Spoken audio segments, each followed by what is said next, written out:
रंभा अपनी बहू डिम्पी के साथ रहती है। वो डिम्पी से खूब काम करवाती रहती है।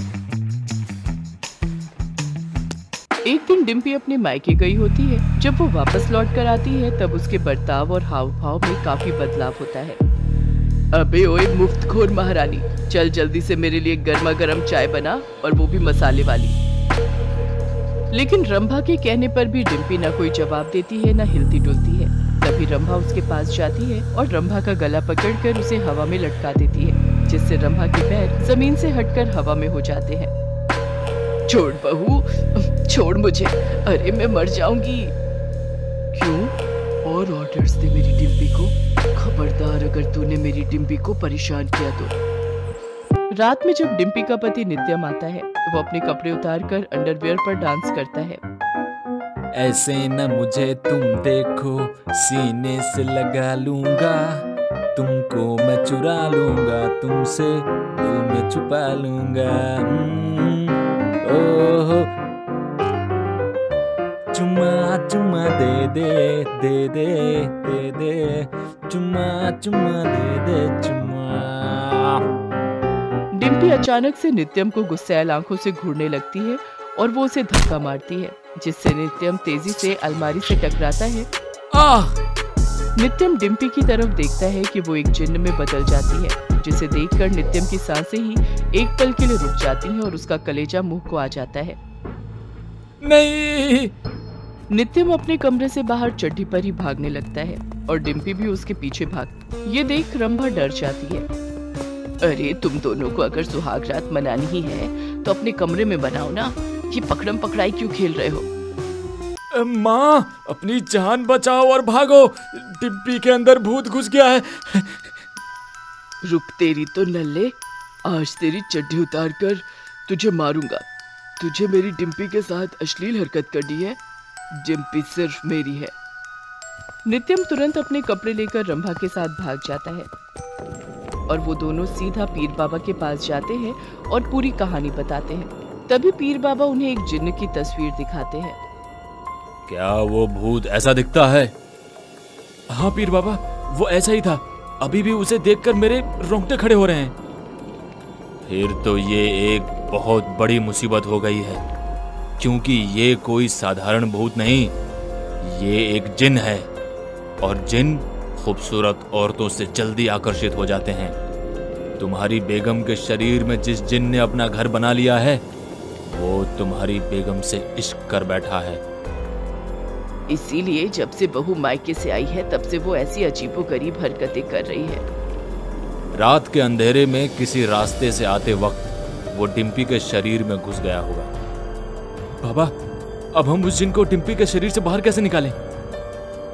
जिन को इंसानी शरीर से बाहर निकालने के लिए हमें मरे हुए मुर्दों की जरूरत पड़ेगी, क्योंकि जब श्मशान में मैं जिन को पकड़ने जाऊंगा तब वो भागेगा, इसलिए उसे मेरे पास मुर्दे ही ला सकते हैं। अगले दिन नित्यम और रंभा दोनों डिम्पी को झूठ कहते हैं।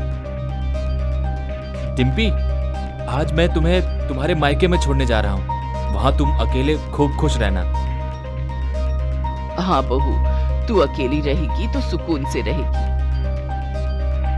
ठीक है, वैसे भी मैं तो अकेले ही रहने के बहाना ढूंढ रही हूँ, तभी तो मैं उसके साथ वक्त बिता पाऊंगी। ये बात डिम्पी नहीं कह रही थी, ये उसके अंदर का जिन्न कह रहा था। नित्यम और रंभा दोनों को सीधा शमशान ले जाते हैं। झूठ बोला, तुम दोनों ने मुझसे झूठ बोला। और तभी जाकर बाबा अपने मंत्रों से उस जिन्न को शांत करते हैं और उसे एक बोतल में कैद करते हैं, और इस तरह बहू के अंदर से भूतिया जिन्न का नामो निशान मिट जाता है। एक दिन एक जंगल में दो कपल्स जिया गौतम और प्रीतम शीना पिकनिक मनाने आते हैं। आज फिर तुम पे प्यार आया है, आज फिर तुम पे प्यार आया है, बेहद और बेशुमार आया है। गौतम, बेबी मुझे बहुत भूख लग रही है। भूख? किस चीज की भूख बेबी? नॉटी हस्बैंड, खाना खाने वाली भूख।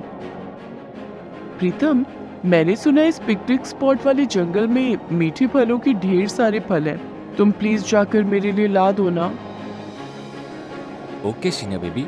ओए चलो गौतम, अपने बीवियों की फरमाइशें पूरी करते हैं। प्रीतम और गौतम दोनों जंगल में फल तोड़ने जाते हैं, लेकिन बहुत देर तक जब वो दोनों वापस नहीं लौटते तब जिया और शीना दोनों घबरा जाती हैं और वो अपने पतियों की तलाश करने जंगल के भीतर जाती हैं। तभी वो अपने पतियों को एक पेड़ पर उल्टा टंगा हुआ देखती हैं। उस पेड़ पर और भी कई सारे आदमी नंगे उल्टे लटके हुए होते हैं। नहीं! और जब वो गांव में जाती हैं तभी उन्हें गांव वालों से पता चलता है। तुम दोनों के विधवा होने के पीछे उस आदमी चुराने वाली चुड़ैल का ही हाथ है। जो आदमी उस जंगल में जाता है वो चुड़ैल उस आदमी को अपनी ओर आकर्षित करती है और उसके साथ सुहागरात मनाकर उसे नंगा करके पेड़ पर उल्टा लटका देती है। इस हादसे के बाद उस जंगल में एक दिन दो सास बहू मेनका और धन्नो आते हैं। सास मेनका अपने पति ब्रिजेश के साथ होती है और बहू धन्नो अपने पति करण के साथ। चारों उस जंगल में टेंट बांधकर पिकनिक मना रहे होते हैं। वाह बहू, इंटरनेट बाबा ने सच ही कहा था। ये जगह भूतिया जरूर है, लेकिन नेचर का असली एहसास तो यहीं आकर होता है। माँ जी, आपकी बहू धन्नो तो है ही कमाल की। धन्नो बहू, मेनका, करण और मैं जरा लकड़ियां बीन कर आते हैं। हाँ पापा, अंधेरा भी घना हो गया है। हमें अलाव जलाने के लिए लकड़ियों की सख्त जरूरत होगी। ब्रिजेश और करण शाम के हल्के अंधेरे में जंगल में लकड़ियां बीनने निकल पड़ते हैं, लेकिन तभी उन्हें एक औरत की मधुर आवाज सुनाई देती है।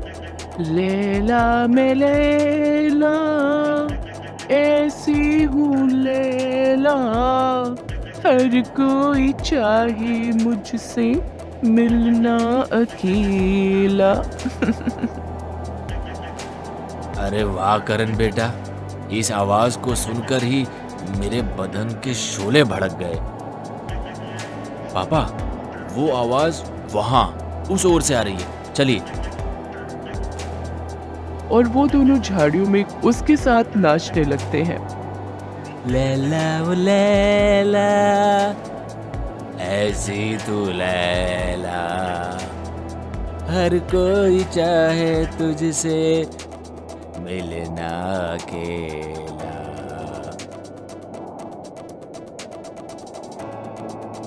मेरा नाम लैला है, चलो मैं तुम दोनों को जन्नत दिखाती हूँ। हाँ हाँ चलो चलो, हाँ हाँ चलो चलो। ब्रिजेश और करण दोनों लैला के साथ झाड़ियों में जाते हैं, जहाँ वो उनके साथ सुहागरात मनाती है और उन्हें नंगा मारकर पेड़ पर टांग देती है।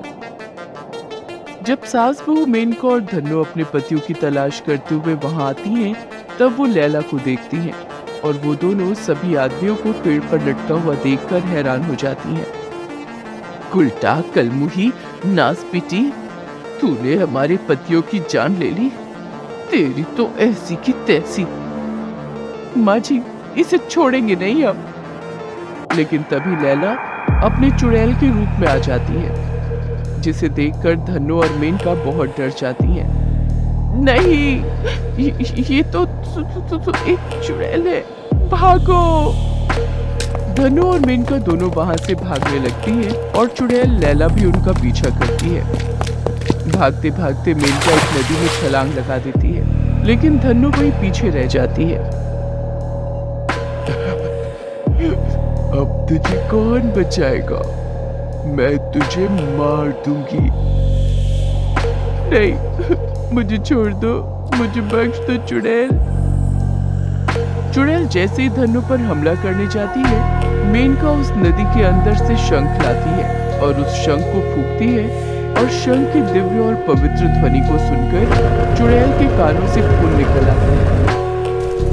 नहीं, मैं तुम दोनों को छोड़ूंगी नहीं। चुड़ैल के कराहने की खौफनाक चीख पूरे जंगल में गूंजकर दहशत फैला देती है और चुड़ैल खत्म हो जाती है